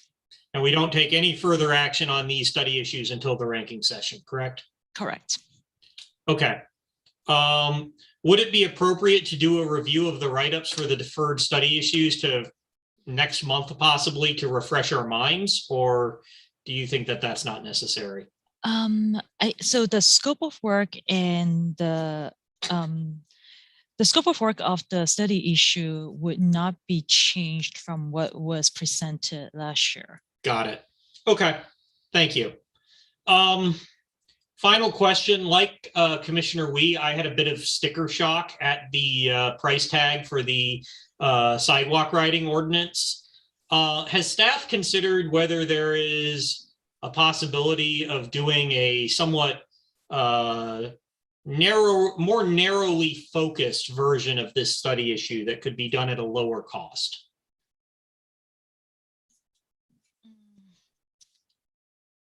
So the cost was determined by what we believe would be needed in order to accomplish the elements that were identified during the discussion with the commission earlier in the process. So that therefore we didn't consider trying to cut some of the scope out based on our discussion. Understood. Understood. All right. Thank you. I believe that does it for my questions on this. Oh, actually, I had one other comment, which is anything that can be done on the personal electric vehicle issue to really triple underline the fire safety aspect of this, I think would be a positive change. It is called out, but you know, as I said last meeting, that was actually my original motivation for this was one of the major concerns was concern over fire safety. So anything that could be done to really make that explicit, I would appreciate. All right, do we have any further discussion on the study issues? Seeing and hearing none, we're going to move on to non-agenda items and comments. We will begin with commissioner comments. Do we have any commissioner comment, Commissioner Wee? Comment and question.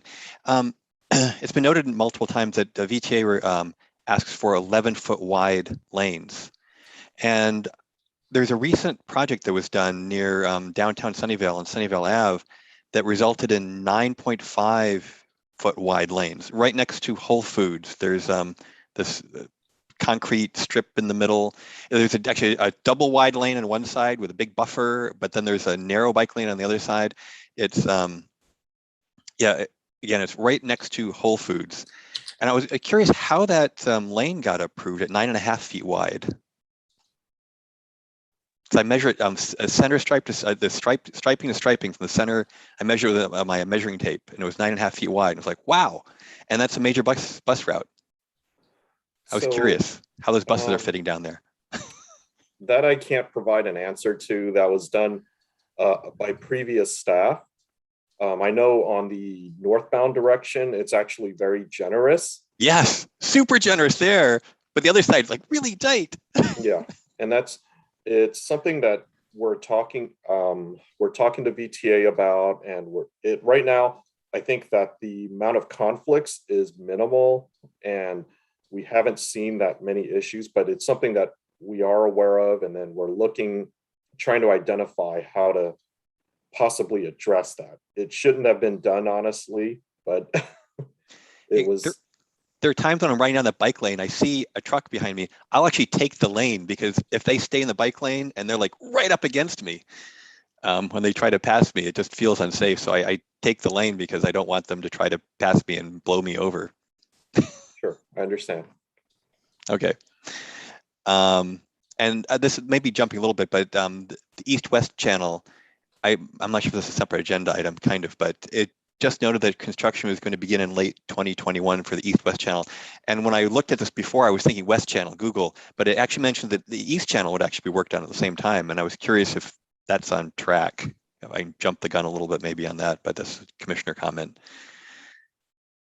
on the project. This is a Valley Water project. Yes. Where they're resurfacing the levees, and we're partnering with them by providing some funding to do that work, and that's based on what the water district is telling us when they're going to be going out to construction. Okay, and so no, you haven't heard anything more recent at this point? No. It's getting late in 2021, so I was getting curious and eager to see that happen along with the Java Drive stuff. Okay, thank you. That's it. Thank you very much, Commissioner Wee. I am looking at that Sunnyvale Avenue median and that Commissioner Wee brought up, and obviously respecting the Brown Act, but is there any plan on the part of staff to reevaluate that and possibly to reconfigure that? Obviously, I know that's not cheap. Obviously, I know you don't want to rip out new work, but that's it's an odd choice. What was done there? Without going into too much discussion, yes, the whole stretch of Sunnyvale Avenue with what I call the Cadillac bike lanes and the Cadillac vehicle lanes are pretty unique on there. And it is one of the things that I do want to look at and kind of address. There will be additional work southerly to that section where they're in front of north of Washington. Because that's when we start designing out the Sunnyvale Avenue grade separation, that section will have to be redesigned. And we may kind of bundle it all together or look at some interim improvements in the short term for the segment between that and Whole Foods, where the median island is in there. Understood. All right. Thank you very much, Mr. Ng. Last question. I want to thank staff for putting in the item on the Pajaro crosswalk, which onto the active items list, which I requested. Commissioners, if there are projects that you're interested in tracking, just ask for them to be added to the active items list. I know that the contract bid either just closed or is just about to close. Do you have an update on when it is estimated to go to City Council for approval?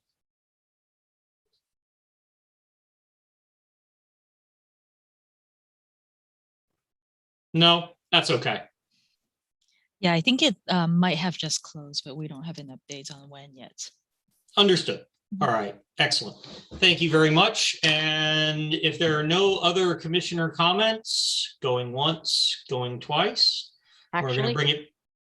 Vice Chair Melman. Yeah, I just wanted to say, with our little bike ride that was along the Greenbelt, whoever did the resurfacing of the Greenbelt pathway there, great job. I've ridden over that so many times when it was full of all the little tar drips and whatnot, and it was just it was bad on a bicycle. I couldn't even imagine what it would have been like, for a baby in a stroller or somebody in a wheelchair. So it's very nice. And I see that, the grasses along the Greenbelt are looking nice. So hopefully we can consider improvements along the Greenbelt, maybe like a butterfly garden or something like that along those places where we don't have trees or anything right now, to like a la Stevens Creek Trail, where they have those kind of things, just to make it even nicer. But great job on the repaving. Really appreciate it. Thank you for bringing that up, Vice Chair Melman. I didn't realize they had repaved the Greenbelt. That's very good news indeed. I have some distinct memories of being extremely jostled on some stretches of that. So that's fantastic news. Yep. Commissioner DeVay. This is the time of the meeting where I can bring up anything, right? Within the constraints of the Brown Act, but yes. Okay. All right. So at one point we were listening to a presentation by the Climate Action Group, and I had offered to hook them up with some data from NASA Ames of the air quality in the area. And I finally located the person at Ames that can talk directly to them. So I'm just mentioning that in case anybody here can help me complete the circle. Thank you very much. So you would like some help getting in touch with the staff on the Climate Action Group? Yes, and I just like somebody to make sure that I'm doing this appropriately. Thank you. Commissioner Dave, you could send the information to me and Ms. Dean, and we'll forward it on. Okay. All right. Thank you very much, Commissioner Dave. All right. If there are no further commissioner comments, going once, going twice. All right, we're going to move on to staff comments now. Hi, yes, good evening. Can you hear me okay? Yes, we can. Perfect. It's the first time for everything. So thank you everyone for all the presentations and comments today. So we do have a few staff comments. The first one we have is about the Sunnyvale Avenue project. On September 28th, City Council approved the removal of the on-street parking on Sunnyvale Avenue for the installation of Class 2B buffered bike lanes. The design contract was awarded earlier this month, and we are moving forward with the design phase of the project. The city issued a notice of preparation of a draft EIR, Environmental Impact Report, for the Mary Avenue Overcrossing project on October 8th. Members of the public are invited to provide comments on the scope and content of the EIR to the city. Written comments must be received no later than 5 p.m. on November 8th. To learn more about the project, you can visit our website and search for Mary Avenue Overcrossing, and you should be able to find where you can provide public comments for the project. In 2020, the City Council ranked study issued DPW 2002 to improve bicycle and pedestrian access at Sunnyvale Caltrain Station. As an update since then, staff has been looking for grant funding opportunities to fund this study issue, and we're currently working on preparing a grant application to be submitted to the Caltrans Sustainability Community Grant for this study issue. The grant deadline is October 27th, and the award of grant will be announced in spring 2022. And we also have the first pedestrian scramble signal in Sunnyvale. It's going to be installed at the intersection of Homestead Road and Mary Avenue in front of the Homestead High School. It is anticipated to be activated on Wednesday, October 27th, and it will operate as a pedestrian scramble on Monday through Friday during student arrival and dismissal periods, where pedestrians may cross in any direction when the pedestrian signal displays the walk symbol, including diagonally. At all other times, it will operate as a normal pedestrian signal. And that's all of our comments for tonight. Thank you very much, Ms. Dean. Commissioner Wee. A question about the pedestrian scramble. There was, let's see, in the through lane, there wasn't any bike marking for triggering the light going straight. There's one in the left turn lane, there's one in the right turn lane, but there isn't one for bicyclists to essentially go straight unless they want to be right hooked in the right turn-ish lane. There's a bike lane there, and it would be useful to have just, there's space there, it's just blank pavement. And hopefully, I'm not sure what the detector is, if it's a loop detector, if it's a video detector at that location. So if you've been out there recently, I think we've repainted all the bike lanes. So there are actually bike lanes on all 4 approaches into the intersection. So I'm not sure which direction you were referring to. This is leaving the parking lot going north, and I've been through there like a few days ago. Was the last time I think it was through there. So it was after all of the repavement and repainting. I just noticed that I'd previously reported that there wasn't a paint stripe there many eons ago, and they said it would eventually be addressed, but it still hasn't been addressed for going straight north. There should be a bike lane adjacent to the right curb, and it's a through right lane next to that, and then a left turn lane. So that's the configuration of the northbound direction leaving the parking lot. So we can talk to either Cupertino or the school district about that, because it is technically, that side is actually outside of Sunnyvale city limits. Or we can I'll talk to the contractor also and see if we can, as part of the projects, restripe that section. It's just putting down a bicycle symbol and making sure the detector picks it up. It's much more polite for a bicyclist and safer if they're going straight to take the traffic lane at that location, so that cars turning right can just go to the right of that cyclist who's waiting for the light. Otherwise, you risk having cars passing the bicyclist on his left and then hooking to the right when the bicyclist may be taking off and going straight, and it sets it up for a right hook turn. And by having the bicycle detection in the middle of that through lane, it's just a safer spot for cyclists to be.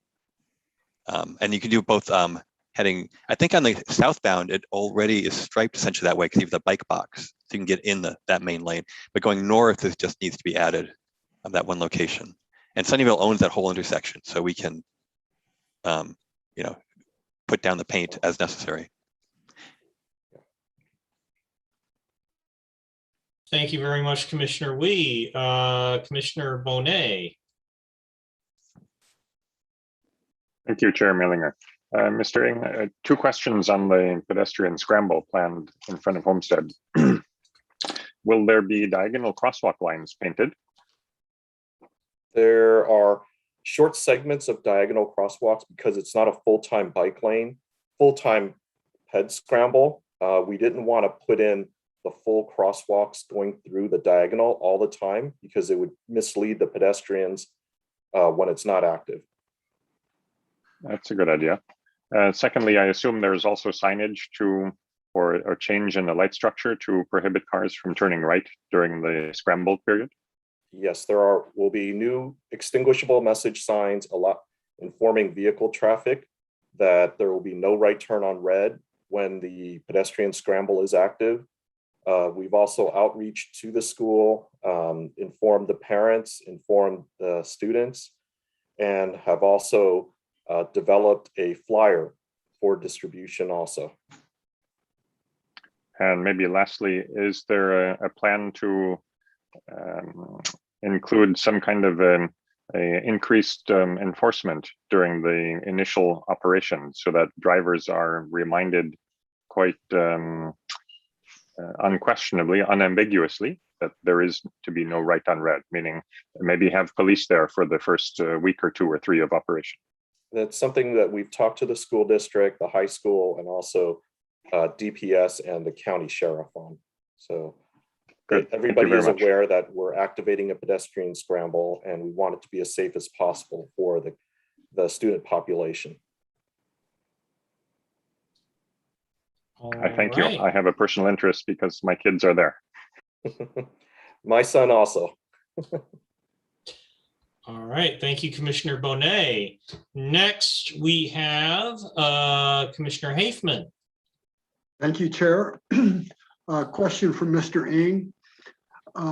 I was surprised to learn that the scramble isn't active all the time. I presume it's very obvious when it's not active, but how is that done? There are signs at the intersection informing the public what times the scramble zone will be active, and also the diagonal traffic signals with the for the walk and don't walk will not go to walk. So it'll operate on its normal and people will look for the normal walk and don't walk indications along the crosswalks. So having not been there, I'm trying to envision, you mean there is a separate walk signal at an angle that says the angle walk is acceptable? Yes. Okay, got it. Thank you. Thank you, Commissioner Hafman. Vice Chair Melman. So my question was more along the lines of, is there any sort of like inaugural thing planned for the scramble, like, you know, a scrambled egg morning or something like, you know, just sort of, you know, as a kickoff to have some maybe Mayor Klein or some of us from the BPAC attend the first time the scramble lights turned on and proudly scramble across the intersection kind of thing. I don't know. I mean, could we do something like that? We can, I can reach out to the city manager and to our communications group and talk about that. We can look at a later date after we've activated the traffic signal and construction is complete. It'll be it'll be a little while before the project is fully completed. The contractor is off-site because of punch list items.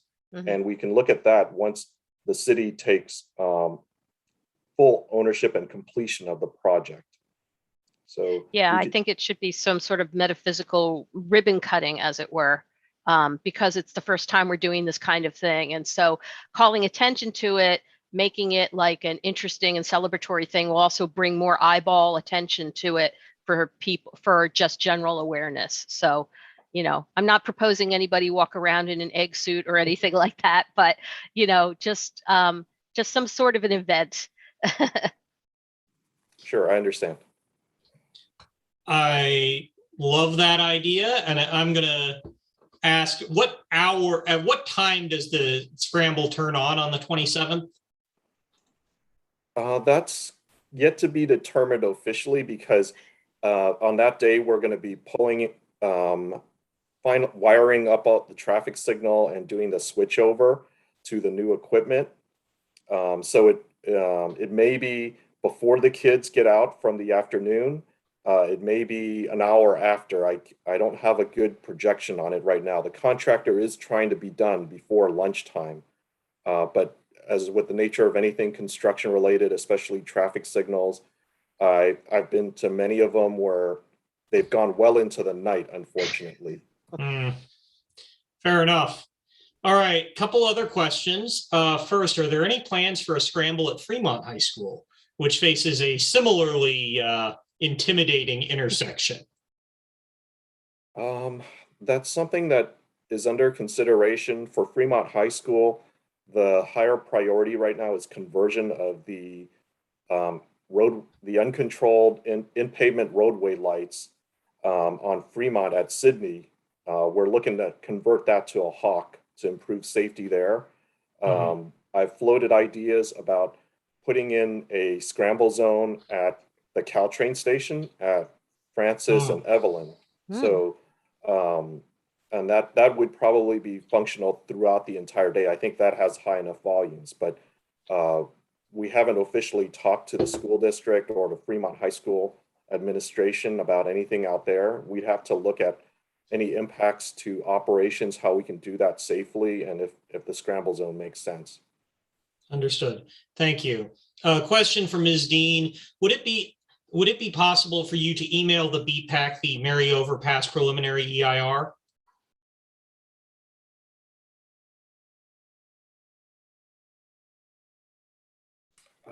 There's that document actually hasn't been prepared yet.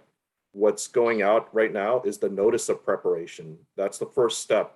Once we hire an environmental consultant and then we start setting the scope of work for them, so the public has can weigh in and add scope and make sure we're studying everything that needs to be done, and other jurisdictions have that chance also. So it's a 45-day window that they can make comments. So question then, so the notice of preparation, what are the sort of comments that you are looking for from the public for the, first off, can we get the notice of preparation sent to the BPAC? And second off, what are the sort of comments that are appropriate for the notice of preparation?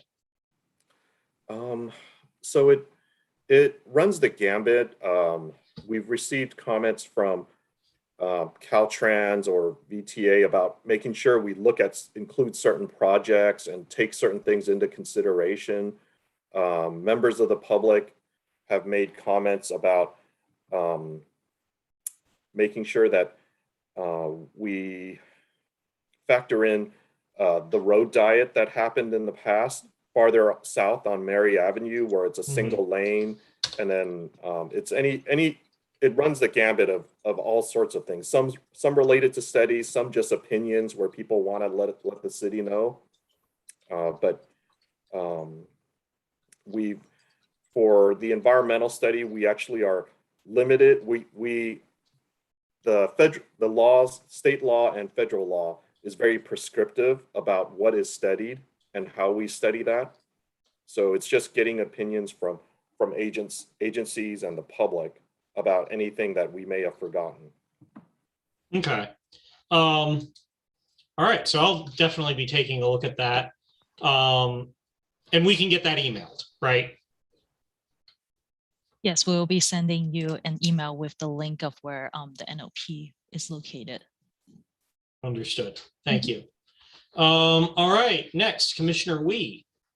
Yeah, sorry, I forgot to ask another question. I'm very excited, by the way, for this Homestead Scramble, because I asked for it eons ago and staff sort of shot it down very quickly. Said, no, never possible.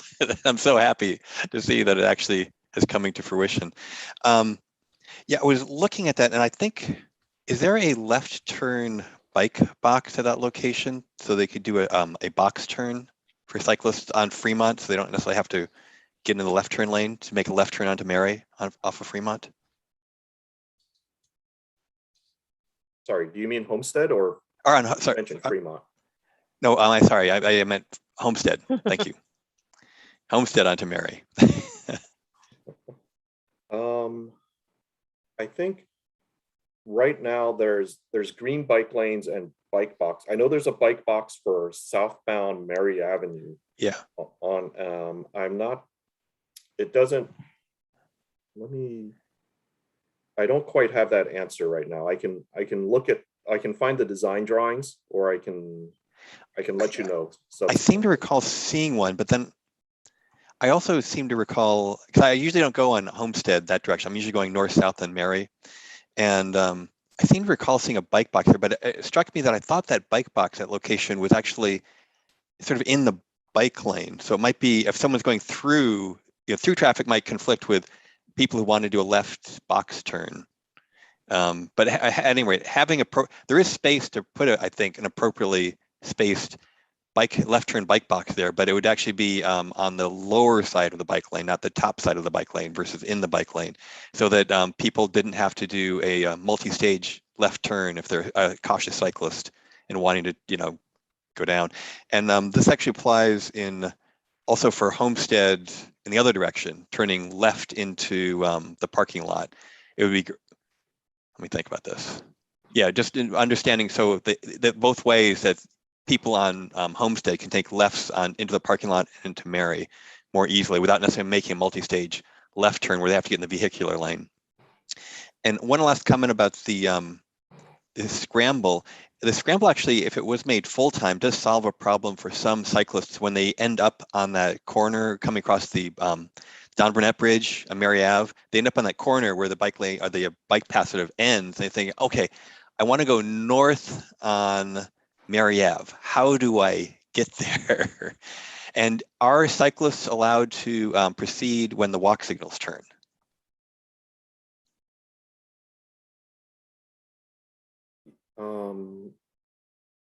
Yes, right now we're not envisioning making all the bicyclists dismount and walk as a pedestrian. We're allowing them to cross as long as they do that with caution and safely. That's good. Okay. And then, yeah, so what's the solution for people who show up at that corner and then want to continue north on Mary? If there is a left turn bike box in front of the parking lot exit, that's one option for them. So they can basically go, so take a right onto Homestead and then hang out in that bike box until the light goes off. I actually have my own pattern in the past is I end up going through the school parking lot, but not all the people do. So I can be in that through lane. But not all cyclists think like that. They say, oh, I'm going to stay on the bike path right till the very end. And they're kind of stuck in a corner trying to figure out, how do I get across this intersection? And that's where Scramble actually would help them to get to northbound Mary. Okay. So thank you very much. Thank you very much, Commissioner Wee. Do we have any further responses to staff comments? Do we have any further staff comments?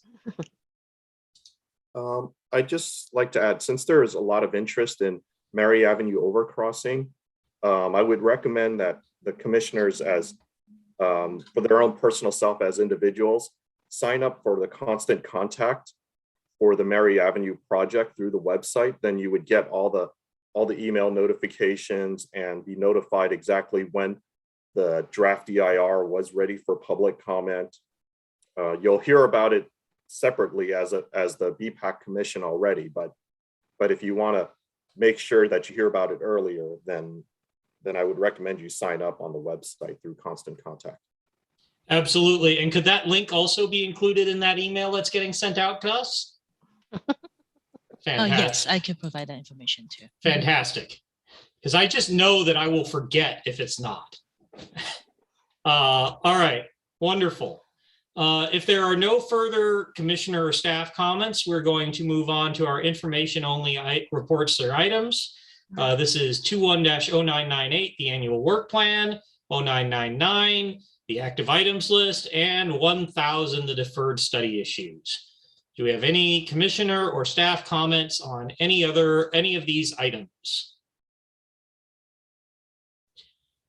Seeing and hearing none, I'm going to declare this meeting of the, Commissioner Haithman, I apologize. I just raised my hand, so I just I saw where the request for proposal on the Homestead bicycle lane went out in September.